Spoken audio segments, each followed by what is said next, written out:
রাজ্যের বিদ্যুৎ নিগমের সাথে যুক্ত advance root knowledge information private limited নামের এক কোম্পানি 570 জন কর্মীকে নিয়োগ করে।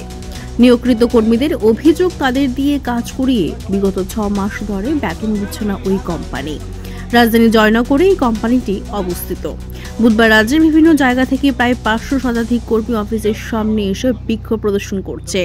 তাদের দাবি, 1 মাসের মধ্যে তাদের বেতন না দিলে তারা বৃহত্তর আন্দোলনে নামবে। অন্যদিকে দেখা যায়, সাংবাদিকরা যখন খবর সংগ্রহ করতে যায় তখন এই অফিস থেকে এক মহিলা এসে সাংবাদিকদের ক্যামেরা ছিনিয়ে নেওয়ার চেষ্টা করেন, পাশাপাশি কর্মীদের শাসাতে লাগলেন। এই মহিলা তার কিছুই জানা যায়নি। 2 বছর ধরে আমরা এয়ার ক্যালেন্ডারে আমরা কাজ করতে আছি, ঠিক আছে। কাজ করার সাথে আমরা কিন্তু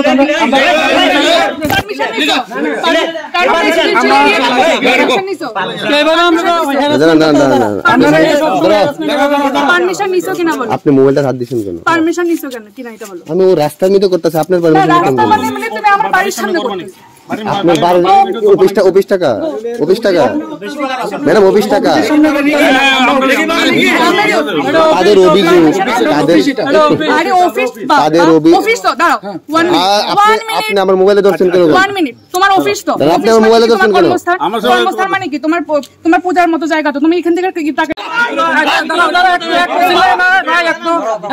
ওখানে যে আমার কথা শুনেন, যে মহিলা আপনাদের সাথে কথা বলছে তাই নাকি? তাই না তো আমরা চিনি না, তাই না আমরা হ্যারাসমেন্ট করতেছে, তাই না অ্যাকচুয়ালি কি বাড়ির মালিক না কি আমরা কিন্তু জানি না, ঠিক আছে। না কি তাই না ওনার কার নামে টেন্ডার আছে, কি তাইনের নামে টেন্ডার আছে, না মহিলা কার নামে আছে আমরা কিছু জানি না। কি ধরনের হ্যারাসমেন্ট করতেছে তাই না? হ্যারাসমেন্ট যে মিডিয়া, আপনি যে আইছেন, যে দাদা আইছেন, আপনার থেকে মোবাইলটা কারে নিতে গেছে, ভিডিও করবার লাগে দিতে আছে না, তাহলে তারার মধ্যে গাফিলতি আছে। আমি কমু যে আমরা দুজন ভিতরে যাইতাম না, তাই না আমরা বাইরে আইয়া সেটা কমিটমেন্ট করতে হবে, আপনার সামনে কমিটমেন্ট করতে হবে। আমরা 570 জন পোলাবেনের সামনে কমিটমেন্ট করতে হবে। আর কালকের মধ্যে আমরা আজকে তো মানে বুধবার, আমরা শুক্রবারের মধ্যে আমরা স্যালারি ইপিএফ পুরো ক্লিয়ার লাগবে, নাহলে আমরা এর থেকে বড় আন্দোলনে যাবো। এরকম ভাবে জায়গার মধ্যে যেখানে যে এরকম ভাবে যতটুকু জানা গভর্নমেন্ট ভাবে হোক পাবলিক ভাবে হোক, আমার যতটুকু জানা প্রত্যেকটা স্যালারি প্রত্যেক মাসে যদি দেওয়া হয় বা 2 মাস যদি দেওয়া হয়, সবাই সাথে একসাথে দেওয়া হয়, এটা আমার জানা মতো। কিন্তু তারা স্যালারি দিতে আছে প্রত্যেক মাসে, আজকে যদি দেয় অনেকের দিতে আছে 6-7 মাস, 6-7 দিন পরে, আবার অনেকে পাইতেছে 2-3 মাস। এরকম সিস্টেমে কোন সময় স্যালারি দেওয়া হয় না। এরপরে দাদা তার কাছে যখন আমরা স্যালারি লাগে তারা আমরা হুমকি দিতে আছে, তোমরা বাইর করে দেবো, নাম কাটতে দেবো। তো তারারই তো নাকি আমরা কি তারারই তো ঢুকছি আমরা, যে আমরা বাইর করে দিব কাজ কি তারা করতেছে না আমরা করতেছি। তারার ভিতরে গাফিলতি থাকার কারণে তারা ফলান এটা আমক দমক দিতে আছে। 1-2 জন আইলে কইতাছে তোমরা বাইর করে দেবো। আমরা এয়ার কি কোম্পানির মতো আরো অনেকটি কোম্পানি আছে, কিন্তু এয়ার কোম্পানি শুধু আমরা লগে এরকম করতেছে। অন্যান্য কোম্পানি প্রত্যেক মাসের বেতন প্রত্যেক মাসে দিতে আছে। এমনকি এটা আমরা আজকে কর্পোরেটের কথা কইছি, কর্পোরেটর কইছে প্রত্যেকটা কোম্পানি সব সময় প্রত্যেক মাসের স্যালারি দিতে আছে, কিন্তু তারা আমরা 2-3 মাসে একবার দিতে আছে, তাও 1 মাসে কি 2 মাসে। ডিপার্টমেন্ট থেকে টাকা নিয়ে আমরা ডিপার্টমেন্ট থেকে টাকা নিয়েছি না, আমরা টাকাটা নিয়ে এসে তারা আমরা ঠিক মতন দিতে আছে না কেন? আমরা কি অপরাধ করছি? আমরা কাজ করতেছি না, আমরা তো কাজ করতেছি। তাহলে আমরা কাজের অন্তত আমরা কাজের মজুরিটা যেতে দেয়, আমরা কাজের মজুরিও তো তারা দিতেছে না, আমরা তো কামলা হিসেবে দামই। দাদা আজকে 2 বছর ধরে আমরা এয়ার ক্যালেন্ডারে টিসিএল এর বিদ্যুৎ দপ্তর আমরা কাজ করতেছি। এখানে আমরা 570 থেকে 580 জন আছি, junior operator and technical assistant, ঠিক আছে। দেখা গেছে যে আমরা 4 মাস 5 মাস অন্তর 1 মাসের স্যালারি দেয়, তাও স্যালারিটা দেয় আমরা কারো কেউ আছে যে অপারেটরটা থাকলে টেকনিক্যাল অ্যাসিস্ট্যান্টের স্যালারি ঢুকতেছে 6,980 টাকা ঢুকতেছে। আমরা কিন্তু গভর্নমেন্ট কিন্তু আমরা ইপিএফ প্লাস ইএসআর টাকা কিন্তু তারা আনতে আছে, কিন্তু আমরা ওই টাকাটা 1 টাকা পে করছে না। তারা ফোন করার সত্ত্বে আমরা কোনো টাকা পে করবো কয়ে সেটা তারা মোবাইল নাম্বারটা সুইচ অফ করে রেখে দেয়। আজকে এত বছর হয়ে গেছে গা, আমরা ন্যূনতম ওখানে তার কাছে 5 থেকে 6 মাসের টাকা পানা রয়ে গেছে। আর ইপিএফ প্লাস ইএসআই আমরা 2 বছর পর্যন্ত তার কাছে পানা রয়ে গেছে, 1 টাকা আমরা ক্লিয়ার করছে না। তো আমরা মিডিয়ার মাধ্যমে জানতাম, মানে তার কাছে একটাই দাবি থাকবো যাতে আমরা স্যালারিটা যাতে তারা ইমিডিয়েটলি এই সপ্তাহের মধ্যে আমরা তারা 5 থেকে 6 দিনের সময় দেবো, 1 সপ্তাহের মধ্যে আমরা যদি ইপিএফ ইএসআই স্যালারি ক্লিয়ার করে, নাহলে আমরা এর থেকে বড় আন্দোলনে যেতে আমরা বাধ্য হব। এমনি কত বছর ধরে কাজ করতেছেন? 2 বছর ধরে আমরা এয়ার কার মাধ্যমে টিসিএল এ কাজ করতেছি। এমনি কিন্তু আমরা বিদ্যুৎ দপ্তরে 5 বছরের মতো কাজ করে যাইতে আছে। আচ্ছা, এই কোম্পানিটা এখানে কতদিন ধরে? এখানে 2 বছর থেকে 2 বছর ধরে আমরা মানে তার এয়ার কেয়ার আন্ডারে আছি। যে দায়িত্বে আছে ওনার সাথে কথা কইছেন? না, তানের সাথে তো আমরা কথা হয় না, তানে তো আমরা ফোনে রিসিভ করি না, কিন্তু তানের যে ইতান আছে ম্যানেজার আছে তমল চক্রবর্তী, ঠিক আছে, তমল বাবুর লগে আমরা কথা হয়। কথা হলে তানে কইতে আছে আমরা স্যালারি দিব, পাশাপাশি তোমরা ওয়েট করো, আমরা দিয়া দিতে আছে, দিব কই আমরা আশ্বাস দিয়ে রাখতে দিতে আছে, কিন্তু আমরা কিন্তু টাকা পয়সা কিছু দিতে আছে না। কিছুদিন আগে 28 তারিখ আমরা 6 মাসের টাকাতে আমরা 1 মাসের টাকা কিছু সংখ্যক লোকের পোলা মানে ঢুকছে। 6 মাস টাকা বানা চিন্তা করে দেখেন, 6 মাস ধরে আমরা উইদাউট ব্যালেন্সে 1 টাকা হাজিরা ছাড়া আমরা কিন্তু বিদ্যুৎ দপ্তর চালাইয়া যাইতে আছি, আমরা টাকা পাইতে আছি না। ওই কারণে আমরা সবাই আজকে একসাথে জড়ো হয়েছি। যদি আজকে তো কমে যায় 300 বলা মানে একসাথে হয়েছি, আর যদি আমরা 6-7 দিনের মধ্যে টাকা ক্লিয়ার না করে আমরা যে 570 জন আছে 70 জন এই অফিসের সামনে আবার আপনাদের কাজটা কি? আমাদের বিদ্যুৎ দপ্তরে আমরা হইতাছি জুনিয়র অপারেটর, মানে আমরা জুনিয়র অপারেটর টেকনিক্যাল অ্যাসিস্ট্যান্ট। আমরা যে বিদ্যুৎ দপ্তরে যে লাইনে কাজ করতে হয়, লাইন মেইনটেনেন্স থেকে লয়ে আসেরা একটা দপ্তরে, আর আমরা যারা অপারেটর আছি ভিতরে বসে আসেরা অপারেশন ফিল্ড টিটারে কাজ করি, আমরা কাজ দেখাশোনা করি। তো আপনারা কত বছর ধরে কাজ করতেছেন? আমরা 5 বছর ধরে কাজ করতেছি, কিন্তু এয়ার কেয়ার আন্ডারে আমরা 2 বছর ধরে কাজ করতেছি। বেতন কত বছর দিয়েছেন? বেতন তো তারা কেতানি তারা 3 মাসে 4 মাসে একবার দিতে আগে, আর অক্ষর থেকে শুরু করে তারা মানে 5 মাস ধরে তারা আমরা কোনো স্যালারি দিতে আসেন। পাশাপাশি যে আমরা ইদানিং মানে 6 থেকে 7 মাস আগে আমরা 40 থেকে 50 জনের উপরে ভাই নিয়োগ করা হয়েছে, কিন্তু দপ্তর থেকে তাদের নামে কোনো বিল আইতে আসে না। তারা কি আদৌ কি দপ্তরে মানে এয়ার কেয়ার সাথে যুক্ত আছে কিনা? এয়ার কেয়ার থেকে কিন্তু অফার লেটার দেওয়া হয়েছে। কারোর কাছে যদি অফার লেটার থাকে ভাই আমরা দাও, একটু অফার লেটারটা একটু দেখো ভাইরে, সামনে এসে অফার লেটার দেখো, কাগজ আছে নি ভাই কারোর কাছে? যদি অফার লেটারটা একটু দাও, অফার লেটারটা দেখো। 70 জনের উপরে মানে তারা নিয়োগ করছে, কিন্তু দপ্তরের রেজিস্টারে খাতার মধ্যে রেজিস্টারে সই করতে আছে। দপ্তর থেকে যখন তারার কাছে যখন এই যে তারা বিলটা পাঠানোর লাগে কইতাছে না আমরা তো এমন ধরনের কোনো লোক নিয়োগ করছি না। লোক নিয়োগ না করলে তারা এই অফার লেটার গুলা দেখেন, এই অফার লেটার গুলা কই পাইছে তারা?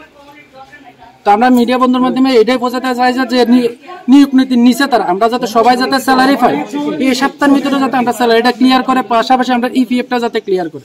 আটকে রয়েছে কতদিন আপনার স্যালারি? আমরা 7 মাস। 7 মাস। 7 মাস। কতক্ষণ আছেন ওখানে? ইপিএফ পানা রয়েছে 18 মাস, স্যালারি পানা রয়েছে 6 থেকে 7 মাস।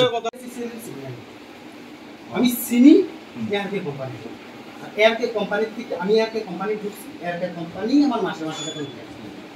প্রথম যখন আমি ঢুকছি, প্রথম আমার ঢুকানোর সময় এই কথাটাই হয়েছে, প্রথম 3 মাস তোমার একটু প্রবলেম হইবে, এরপরে প্রত্যেক মাসে মাসে প্রথম 3 মাস এই কথা হয়েছে না, কিন্তু এরপরে যখন আমার 4 মাসে বসছি, 4 মাস দিয়ে 5 মাসে বসছি, আমার তো স্যালারি হয়ে যাচ্ছে।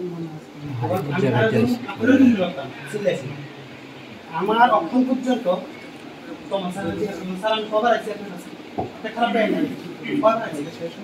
যতবারই আমার স্যালারি হচ্ছে, স্যালারি হচ্ছে ততবার আমি তাদের কাছে আমার এই অফিসে আমার শুধু একটাই কাজ, আমার স্যালারি আমার মতো অনেকে আছে।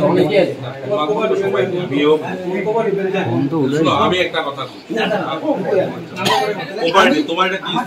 আমার যেমন অনেক আছে, 6-7 মাস পেন্ডিং কথা হচ্ছে। আমার যতবারই আইতাম ততবারই আমারে কইতো আমার সামনে অ্যাকাউন্টের সামনে দিয়েছি, এদিকে অ্যাকাউন্টে টাকা দিই। কিন্তু আমার প্রশ্ন একটাই, আমার যেহেতু স্যালারি ঢোকে না, আমি তো বারবার এই যে টাকা খরচ করে আমি প্রত্যেক মাসে মাসে এখানে আইতাছি, আমারটা আমি কইতে বলতেছি এই যে 2-3 মাসে একবার স্যালারি লইতে আমি এখানে আইতাছি, 2-3 মাস করতেছি, আমার কাছে তো টাকা নেই। না এটা তো মোবাইলের বাইরে আমরা জানি আমরা ওইখান থেকে একবার আইতাছি, আইসিরে এই জানা আছে, তারপর স্যালারি ঢুকতাছে। এরপর আবার কি হইতাছে, আমরা যে স্যালারি ঢুকানো যাচ্ছি না, আমরা যদি কোনো কারণে কল করি তোমার স্যালারি রিসিভ করে না, phone switch off, blacklist number না, ব্ল্যাকলিস্টের কথা বলছি, শোনো ফোন অনেকে কারোর ফোনটা চিন্তা করতে বললে ফোনটা ধরে না, এবার 7 বছর বেতন দিয়েছে, ব্যাগ কাইতে কিছু এই ব্যাগগুলো আমার বুঝে বাইরে করে দিতে লাগে। আমি আপনাকে কি চলে আমার মনে দুঃখ এই জায়গা আছে, একটা বার কিন্তু ভাই চেষ্টা করতেছি, এরকম একজনের লোক আমার দুধের মধ্যে আমি এই কালচার তার চেষ্টা করতেছি, আপনি কিন্তু কল করলে আমি রিসিভ করেন না, করো তাহলে কি আপনার খারাপ হয়ে যাচ্ছে। আরেকটা কথা স্যার, আমি আপনার চিনি কথা দিয়েছি, কিন্তু প্রথম যদি করা হয় জানবে প্রত্যেক মাসের স্যালারি আমরা প্রত্যেক মাসে দেওয়া হয়, কেন আমরা ওই দিকে গেলে জানো, আমরা তো এদিকে চিনি না স্যার, আপনি চিনি। আপনার যে কোম্পানিটা এয়ারটেল কোম্পানি, যে কোম্পানিটা সেম কোম্পানি কিন্তু আরো আছে স্যার, আমরা ইলেকট্রিকের ভিতরে অনেকটি কোম্পানি আছে। হ্যাঁ, দুইটা আছে, একজনের কাছে একজনের কাছে কত আছে এও কইতেছি না আমি কইছি শুনো দিদি শুনো তুমি 40 জন কো আমি 5 জন চালাইলে না শুনুন কিন্তু আজকে দেখা গেল কি আমার ওই কোম্পানি কিন্তু ঠিকঠাক ভাবে পেমেন্ট করতেছে প্রত্যেক মাসের স্যালারি প্রত্যেক মাসে পেমেন্ট করতেছে তাহলে স্যার আপনি এয়ারকে কোম্পানি আমি যে কোম্পানিতে আছি আমি ওই কোম্পানি থেকে আমি বেতন পাই বাইরে আমার ক্রেডিট চলে তো আপনি তো আমার ঠিক মতো পেমেন্ট করতেছেন না তখন কিন্তু আমার ক্রেডিট কিটা আমার সহ্য করতে হইতাছে আমি সিরিয়াস আছি তোমার ভুল নাই আমি তো এখনো কইতেছি তোমার ভুল নাই শুনো হ্যাঁ এবার টিএসসি এর সাথে আপনারা কি হইছে এটা আপনারা চিন্তা করেন এটা তইলে আপনারা কোড করেন বুঝছেন তো এটা একটু তোমার মাঝখানে আমাদের জিএম স্যার আছেন আমি শুনে আমি এটা আজকে যে আমি মানে কন্টিনিউ করতে পারবো আমি আজকে সিদ্ধান্ত রাখো তোমরা শুধু না আমি তোমরা সঙ্গে দাঁড়াইয়া জিএমরা সহ ফটো তুলবা দরকার আছে তোমরা আমরা যদি এক টিম না হই বুঝার চেষ্টা করো তোমরা শুনে শেষ করি আমি একটু কই না না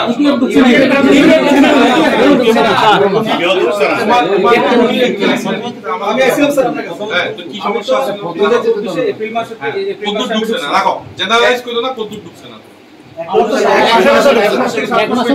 এক মাসে তো ঢুকছে 3 মাস হইছে অনেকে তো নাম্বারে যাও 6 মাস আছে আমি এই কারণে আপনাদের কাছে উত্তেজিতভাবে কথা কইও না উত্তেজিতভাবে কথা কইলে উত্তেজনার আলটিমেটলি কোনো সলিউশন হবে না তোমার স্যালারি যা আছে তোমার যদি তুমি কাজ করতে যদি না চাও আমি একটা কাজ কইতেছি তুমি যদি বাইরে যদি ডিসাইড করো যে কোম্পানির সব ফল্ট ঠিক আছে তো ফল্ট কোম্পানির তুমি এরপরে কি করবা তুমি যা কাজ করবা বেতন মতো না আপনি আমার কথা শুনেন আপনি আমার প্রশ্ন করছেন যদি কোম্পানির ফল্ট এবার বাইরে এসে আমি কি ডিসিশনে কাজ করব প্রবলেম একটা লাগছে ডিসিশনে যেহেতু আমার এটা আছে যে কোম্পানির ফল্ট ঠিক করো ফল্ট হলো কি আমার কাল স্যালারিটা ঠিক করতে প্রত্যেক মাসে হইতে বাবার ইপিএফ না এটার মধ্যে এই যে না এটা বলে ভুল কইছো হ্যাঁ তো আমার ব্যক্তিগত শোনো এই তোমরা এখানে কয়জন আছো দেখো এখানে তোমরা কয়জন আছো